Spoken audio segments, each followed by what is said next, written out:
je serai prête, mais il me manque encore une petite étape, c'est justement mes lèvres. Et je vais vous montrer ça tout de suite, j'ai pas besoin de faire un module. Moi, je prends vraiment un crayon lèvres. Et ce crayon lèvres qui est assez gros, et j'aime beaucoup les rosés, parce que mon teint est dans les rosés. C'est sûr que c'est là qu'on va aussi choisir nos couleurs de rouge à lèvres.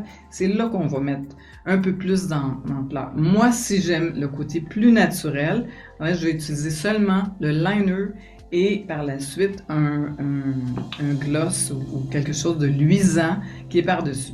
Si je veux avoir les lèvres plus foncées, c'est OK aussi. C'est vous qui choisissez. Quand on a les yeux plus pâles, on peut aller accentuer les lèvres.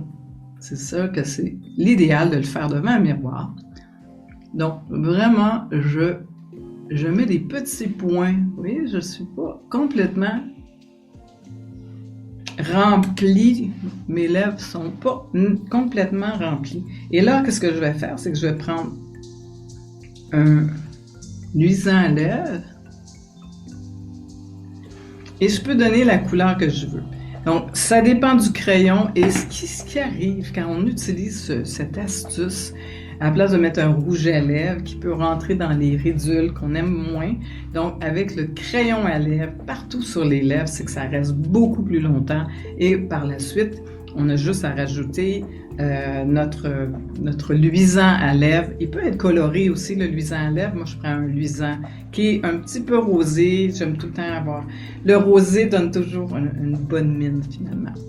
Alors, j'espère que ces quelques astuces vous ont aidé et vous aideront dans vos prochaines vidéos, car c'est important de bien paraître, c'est important d'avoir les cheveux bien mis, c'est important justement d'avoir une belle allure, avoir tout ça pour avoir l'air justement professionnel, parce que c'est ça qu'on veut, on veut passer notre message et avoir l'air le plus vrai possible, mais avec des petites touches de lumière, comme on dit.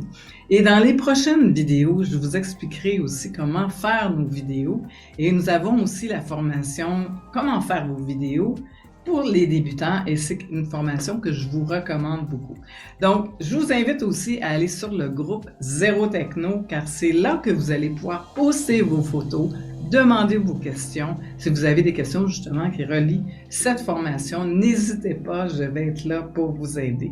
Alors, à très bientôt et bon maquillage!